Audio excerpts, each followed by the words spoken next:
All right, so today we're going to be diving deep into some international relations stuff. Okay.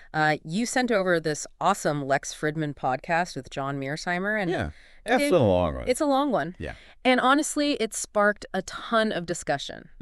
So let's unpack some of his most, I don't know, I guess provocative is the word, ideas Yeah. about international relations. I think what's fascinating about Mearsheimer is that he really doesn't sugarcoat anything. Yeah. He just lays out his worldview Right. in very stark terms. Yeah. And whether you agree with him or not, it really forces you to think critically about how power operates on the global stage. Absolutely. And one of the things that struck me was how he challenges some of the conventional wisdom about international relations. Like, we often hear that democracies don't fight each other or that economic interdependence makes war less likely. Yeah. But Mearsheimer pushes back on these ideas pretty forcefully. He does. He argues that ultimately security concerns Will always trump economic interests, Yeah. even in a globalized world. And he uses some pretty compelling historical examples to make his case. Yeah. Like, think about Europe before World War I. Oh, yeah. There was tons of trade. Yeah. Everyone was getting rich. Right. But it still descended into one of the deadliest conflicts in history. That's a great point. You know? So for Mearsheimer, the key driver of international relations is what he calls offensive realism. Yeah. And this idea, as I understand it, basically boils down to the belief that nations are constantly striving to maximize their power relative to others. Right. Because the international system is essentially anarchic. Exactly. There's no global police force. Right. There's no world government to enforce the rules or Yeah. protect weaker states. Yeah. So in Mearsheimer's view, countries are kind of like billiard balls on a giant pool table, Okay. constantly colliding and jostling for position. I like that analogy. I think it really captures the sense of constant tension and competition. That Mearsheimer describes, for sure. And speaking of tension and competition, let's talk about the conflict that's been dominating headlines. Okay. Russia and Ukraine. Yeah. Mearsheimer's stance on this war has stirred up quite a controversy. It has, and I think it's a prime example of how his offensive realism framework can lead to some pretty unconventional conclusions. Yeah. You know, most of the mainstream narrative focuses on Putin's aggression and expansionist ambitions as the root cause of the war. Right. But Mearsheimer kind of flips the script Okay. and argues that the West, particularly the U.S., Yeah. bears a significant share of the responsibility. Okay. That's definitely a different take. It is. How does he justify that position? Well, his central argument is that NATO expansion eastward, Okay. particularly after the Cold War, created a security dilemma for Russia. Okay. Imagine if a hostile alliance started setting up bases near the U.S. border. Yeah. How would we react? Yeah. I can see how that would make us nervous.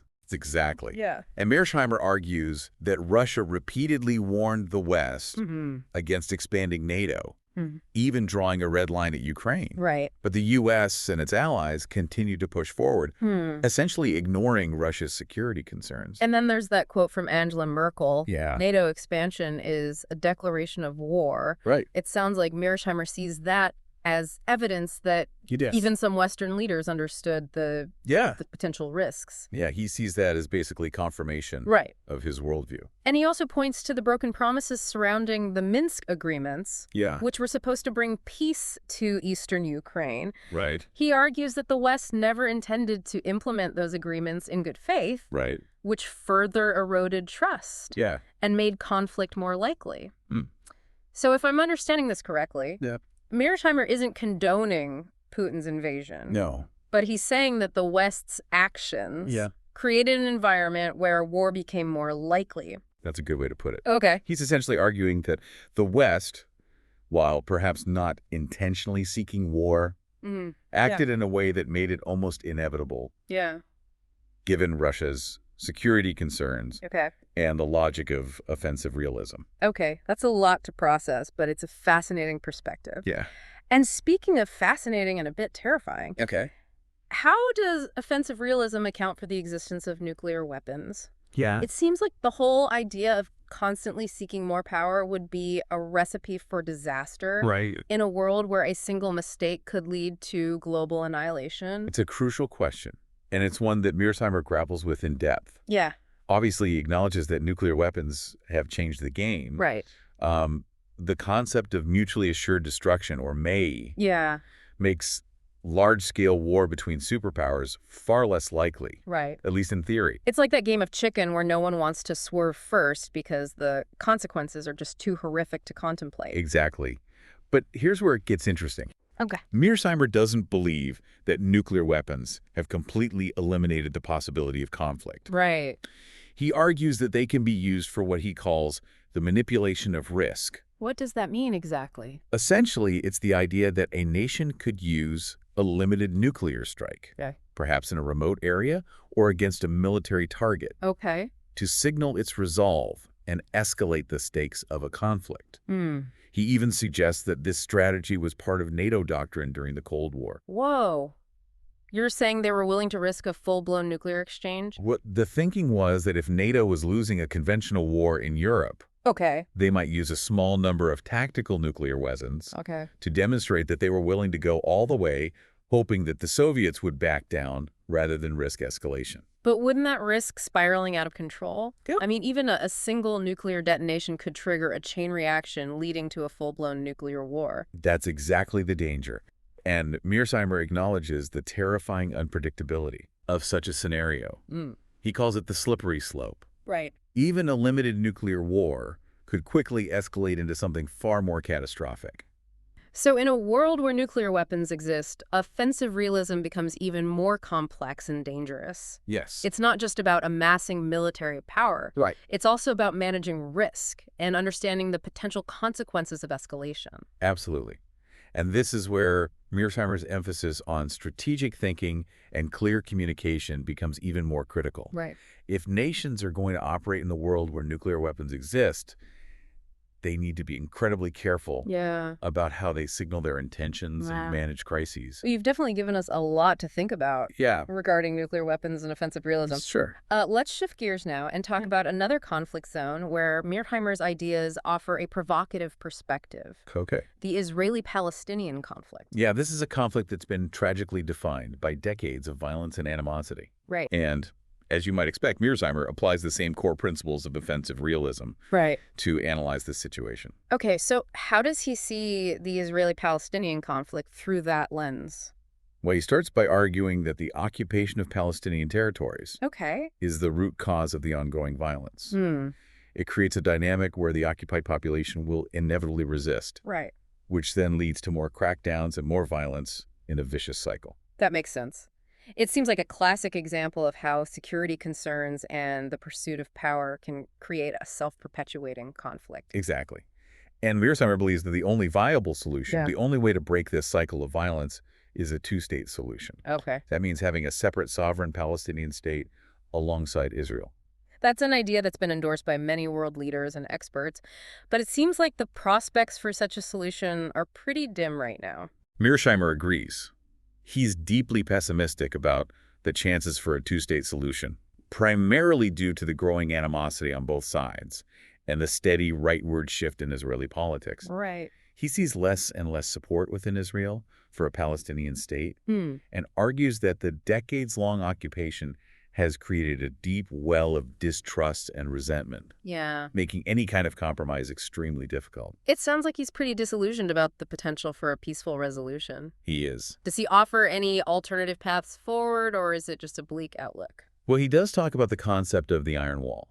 A strategy advocated by some Israeli leaders that calls for using overwhelming force to crush Palestinian resistance. That sounds more like a recipe for more violence than a path to peace. Mearsheimer agrees. He believes that this approach is doomed to fail. While it might achieve temporary periods of calm, it won't address the underlying issues driving the conflict. In fact, he argues that the Iron Wall strategy is likely to backfire, further fueling Palestinian resentment and making future violence even more likely. So it sounds like he sees a pretty bleak future for the Israeli-Palestinian conflict. He does. Especially if the current trends continue. And this is where one of his most controversial arguments comes in. He wrote a book called The Israel Lobby. And in it, he argues that a powerful lobby in the United States, a loose coalition of individuals and organizations, exerts significant influence on American foreign policy. Often pushing it in a direction that's not in America's best interests. Okay, let's dive into that a bit. What's the core argument of the book? Sure. Is he saying there's some kind of secret cabal pulling the strings? No, he's very clear that the lobby operates openly and legally Okay. within the American political system. Mm. But he believes that its influence often pushes U.S. policy in a pro-Israel direction. Okay. Even when that support comes at the expense of other U.S. priorities. Interesting.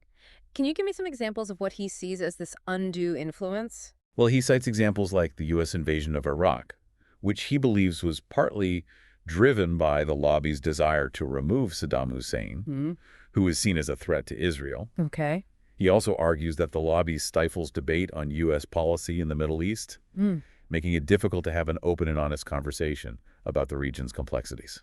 I can see how that argument could be pretty controversial. It is. Especially given the sensitive nature of the Israeli-Palestinian conflict. And it's important to note that Mearsheimer has been accused of antisemitism for his views. Right.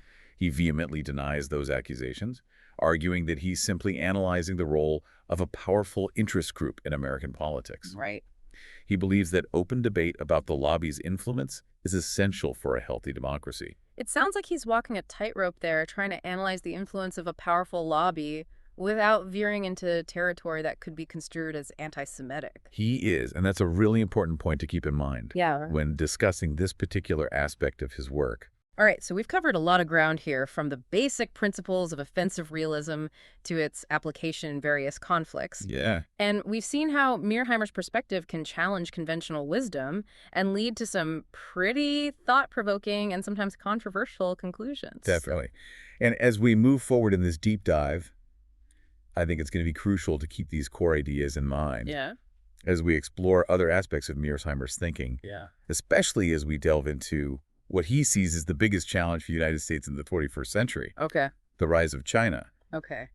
But that, my friend, is a topic for our next installment. You got it. Stay tuned, folks, because things are about to get even more interesting as we delve into Mearsheimer's take on the future of global power. We'll be back with part 2 in just a bit. Right. Welcome back to our deep dive into the mind of John Mearsheimer. Before the break, we were unpacking some of his views on international relations and how his offensive realism theory can lead to some pretty unsettling conclusions. But you know what really surprised me was his stance on immigration. Right. It seems almost counterintuitive. Here's a guy who constantly emphasizes military might and geopolitical rivalries, and yet he sees immigration as crucial for maintaining U.S. strength. Yeah, it's a fascinating twist. And honestly, it makes a lot of sense when you think about it through the lens of offensive realism. Exactly. Power isn't just about tanks and missiles. It's also about people. It's about having a vibrant, growing population that can support a strong economy and a robust military. And Mearsheimer argues that countries facing demographic decline like Russia and China are going to struggle to maintain their power in the coming decades. Precisely. Whereas the U.S., with its history of immigration and its ability to integrate newcomers, is better positioned for the future, he sees immigration as a key advantage for the U.S., not a weakness. Yeah, it's a powerful argument, and it really challenges some of the anti-immigration rhetoric we hear in today's political discourse.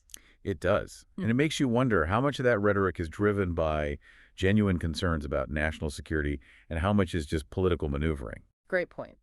Okay, so we've explored how Mearsheimer's ideas apply to conflicts like Ukraine and the Israeli-Palestinian situation, and we've touched on his surprising views on immigration. But let's circle back to what he sees as the biggest challenge for the U.S. in the 21st century, the rise of China. This is where things get really interesting and potentially quite scary. Mearsheimer has written extensively about the potential for a future war between the U.S. and China. And based on his analysis, he doesn't see it as a question of if but when. Okay, that's a pretty bold prediction. Given what we've discussed about offensive realism, why does he think this war is so likely? Well, he points to several key factors. First and foremost is China's ambition. They're not content to simply be a regional power. They want to be the dominant force in Asia and eventually the world. And that ambition inevitably brings them into conflict with the U.S., which is currently the dominant global power. It's like a classic power struggle. You have the reigning champion and the up-and-coming challenger.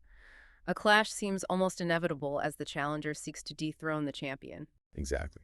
And to make matters worse, China's rapid economic growth is translating into military power. They're investing heavily in their military, developing advanced weapon systems, and expanding their global reach. So we have this rising power with global ambitions, a growing military, and a determination to challenge the existing order. Not exactly a recipe for peace and harmony. No, it's not. And Mearsheimer argues that the U.S. needs to take decisive action to contain China's rise. This means building up its military in the Pacific, strengthening alliances with countries like Japan, South Korea, and Australia, and being prepared to use force if necessary to defend its interests. But didn't we talk about the dangers of escalation earlier? Couldn't those actions provoke China and make war more likely? That's the dilemma. It's a delicate balancing act. The U.S. needs to be strong enough to deter China, but also wise enough to avoid actions that could provoke a conflict. It's a challenge that requires careful diplomacy, strategic thinking, and a deep understanding of China's motivations. So essentially, the U.S. needs to walk a tightrope projecting strength without being overly aggressive. But given what we've learned about Mearsheimer's view of human nature and the international system, is that even possible? Isn't conflict almost inevitable in his view? It's a tough question. Mearsheimer acknowledges that the structural forces at play are pushing the U.S. and China towards conflict. But he also believes that there's still time to prevent war, or at least to delay it and manage the rivalry in a way that minimizes the risks. So there's still a glimmer of hope even in his rather pessimistic worldview. I think so. But it requires a clear-eyed understanding of the challenges, a willingness to make tough choices, and a commitment to diplomacy and strategic engagement. Let's talk about a specific flashpoint in this U.S.-China rivalry that we touched on earlier. Taiwan. Mearsheimer believes this issue could easily trigger a war. Why is Taiwan so important? Well, for China, it's a matter of national pride and territorial integrity. They see Taiwan as an integral part of China that was unjustly separated, and they've vowed to reunite it with the mainland by force if necessary. And for the U.S.? For the U.S., Taiwan is a key democratic ally in a strategically important region. It's a symbol of U.S. commitment to democracy and freedom in Asia, and its loss would be a major blow to U.S. credibility and influence in the region. So you can see how this creates a highly volatile situation. Two powerful countries with diametrically opposed views on the status of Taiwan. Any miscalculation, any misjudgment could lead to war. Exactly. And Mearsheimer argues that the U.S. needs to be extremely careful in its dealings with Taiwan. He believes that the U.S. should avoid any actions that could be seen as encouraging Taiwanese independence, like high-level diplomatic visits or explicit security guarantees. But wouldn't that make the U.S. look weak and embolden China? Some argue that the U.S. has a moral obligation to defend Taiwan regardless of the risks. Mearsheimer acknowledges those arguments, but he believes they're ultimately misguided. He argues that the U.S. needs to prioritize its own national interests, and that includes avoiding a catastrophic war with China. So what does he propose instead? How does the U.S. navigate this incredibly complex situation? He believes the best course of action is to maintain a policy of strategic ambiguity on Taiwan. What does that mean in practice? It means not explicitly stating whether the U.S. would defend Taiwan in the event of a Chinese attack. This ambiguity, he argues, deters both China and Taiwan from taking actions that could lead to war. It keeps China guessing about U.S. intentions and discourages Taiwan from declaring independence. So it's a strategy of calculated vagueness aimed at deterring both sides from making any rash moves. Exactly. Now, this policy has its critics. Some argue that it's too weak, that it emboldens China and undermines U.S. credibility. But Mearsheimer believes it's the best way to prevent war and preserve U.S. interests in the long run. Yeah, it sounds like a high-stakes gamble relying on deterrence and ambiguity to maintain stability in a region that's primed for conflict. It is. And it highlights the difficult choices the U.S. faces as it grapples with the rising China and a changing global landscape. But the Taiwan issue is just one piece of the puzzle. Right. Let's zoom out a bit and consider the broader implications of Mearsheimer's offensive realism. What does this framework tell us about the future of international relations? Is he predicting a century of conflict and chaos? Well, Mearsheimer is right. We're definitely in for a turbulent century. He sees the liberal international order, which has dominated global affairs for the past few decades, as crumbling. The institutions and norms that have promoted cooperation and peace are giving way to a more chaotic and dangerous world. So he's essentially saying that the era of relative stability and U.S. dominance is coming to an end. He is. And he believes this trend is driven by the rise of new powers like China and India and the resurgence of old powers like Russia. These powers are challenging the U.S.-led order, seeking to assert their own interests and reshape the global landscape. And is he saying that the U.S. is destined to lose its position as the world's leading power? He's not saying it's inevitable, but he is warning that the U.S. is ill-prepared for this new reality. He believes that the U.S. has become complacent, overextended, and distracted by secondary conflicts.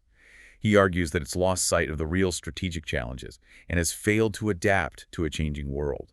So is he advocating for a more assertive, even aggressive U.S. foreign policy to counter these challenges? He's definitely calling for a more realistic and pragmatic approach, one that recognizes the enduring importance of power and national interest in international relations.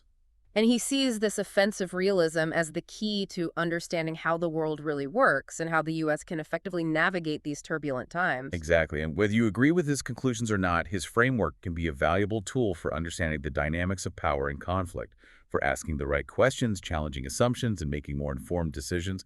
Well, he's certainly given us a lot to chew on. We've covered a lot of ground in this deep dive, from the nature of power to the potential for a U.S.-China war. But before we wrap things up, I want to circle back to something you said earlier, that even in Mearsheimer's pessimistic worldview, there's still a glimmer of hope. What does that hope look like? Is it possible to avoid the worst-case scenarios he outlines? I think so, but it requires a shift in perspective. We need to move away from simplistic narratives of good guys and bad guys and start thinking more strategically about how our actions impact the global balance of power. So it's about understanding the motivations and anxieties of other nations, even those we see as rivals, and trying to find ways to manage conflict without resorting to violence. Exactly. It's about recognizing that the world is a complex and dangerous place, but also that we have agency, that our choices matter, and that even small actions can have ripple effects. Okay, so there's hope, but it's not a passive hope. It requires active engagement, strategic thinking, and a willingness to confront difficult realities. Absolutely. Yeah. And I think that's one of the most valuable takeaways from Mearsheimer's work. He forces us to confront uncomfortable truths about power and conflict. But he also empowers us to think critically and act strategically in a world that's constantly changing. Well, that's a good place to leave it for now, but we're not done yet. Join us for part 3, where we'll distill some key takeaways from Mearsheimer's work and explore what his ideas mean for you, the listener, on a personal level. Welcome back to the Deep Dive. Right. We've spent this episode, unpacking the ideas of John Mearsheimer. Yeah. Pretty thought-provoking, sometimes unsettling. We explored how his offensive realism theory can shed light on, I guess, current conflicts and future challenges. Right. And now let's try to distill some key takeaways from all this. Okay. Insights that you can actually use to make sense of the world. What stands out to you? Well, one of the things that really struck me is how Mearsheimer cuts through the noise and forces us to confront the uncomfortable reality that power matters in international relations. It's not always pleasant to acknowledge, but it's crucial for understanding how nations behave. Right. It's easy to get caught up in the moral arguments. Right. To want to believe that good will always triumph. But Mearsheimer reminds us we can't afford to be naive. Yeah. Nations, for the most part, act in their own self-interest. And in a world where there's no global authority to enforce rules, power often becomes the decisive factor. Exactly. He's not saying that morality is irrelevant, but rather that we need to be realistic about the motivations of states. They're not charities. Right. Their primary goal is survival. And that often means pursuing power. Right. Even if it comes at the expense of others. So takeaway number 1. Power matters. Power matters. And takeaway number 2, as I'm hearing it, is that we need to understand the perspectives of other nations. Yes. Even those we might see as rivals or adversaries. Absolutely. One of the key insights from Mearsheimer's work is the importance of understanding security concerns, not just our own, but also those of other nations. If we can put ourselves in their shoes, even if we disagree with their actions, it can help us avoid miscalculations and unnecessary escalation. That's a great point. It's easy to demonize the other, to see them as inherently aggressive or expansionist. Yeah. But if we take the time to understand their fears and vulnerabilities, we might find that their actions make more sense, even if we don't condone them. Exactly. And this leads to another important takeaway, the need for a strong military. Okay. Mearsheimer is a realist in the truest sense of the word. Right. He believes that military power is essential for deterring aggression and protecting national interests. He's not a pacifist, that's for sure. But I think it's important to note that he's not advocating for constant warfare either. Right. He's simply saying that we need to be prepared to use force if necessary. And that means investing in the capabilities that allow us to do so effectively. Right. It's about having a credible deterrent. Yeah. If you're strong, if potential adversaries know that you're willing and able to defend yourself, they're less likely to challenge you in the first place. And this ties into another key takeaway from Mearsheimer's work. Okay. The importance of alliances.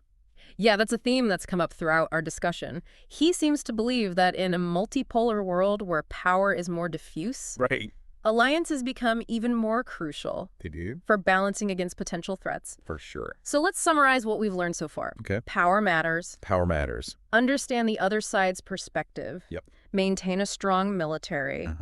Cultivate strong alliances. Yeah. These are some pretty, I don't know, hard-nosed, pragmatic takeaways. Yeah. It's not exactly a warm and fuzzy view of the world. No, it's not. But Mearsheimer's work isn't meant to be comforting. Right. It's meant to be a wake-up call. Yeah. He wants us to understand that the world is a dangerous place. Right. And that we need to be prepared to navigate its complexities if we want to avoid the worst-case scenarios. And ultimately, that's what makes his work so valuable. Even if you don't agree with all of his conclusions, he forces us to think critically about how the world works. Yeah. About the role of power, about the motivations of nations. And he challenges us to engage with these issues in a more informed and strategic way. I couldn't agree more. Yeah. Even if you find some of his conclusions unsettling, there's no denying that Mearsheimer is a brilliant and insightful thinker who offers a really unique perspective on international relations. Well said. And with that, I think it's time to wrap up our deep dive into the world of John Mearsheimer. Okay. We covered a lot of ground, from the nature of power to the potential for a U.S.-China war. We've explored his views on nuclear weapons, the Israeli-Palestinian conflict, and the importance of immigration. And hopefully along the way, we sparked some new insights and helped you develop a deeper understanding of the forces that shape our world. I hope so, too. And if there's one thing I hope listeners take away from this deep dive, it's the importance of staying informed, engaging critically with the world around them, and never taking anything for granted. Couldn't have said it better myself. And remember, if you're ever feeling overwhelmed by the complexity of it all, just remember Mearsheimer's pool table analogy. Right. We're all just billiard balls bouncing around trying to figure out where we fit in. So keep your head up, stay curious, and maybe, just maybe, we can avoid ending up in the corner pocket. Thanks for joining us on the Deep Dive.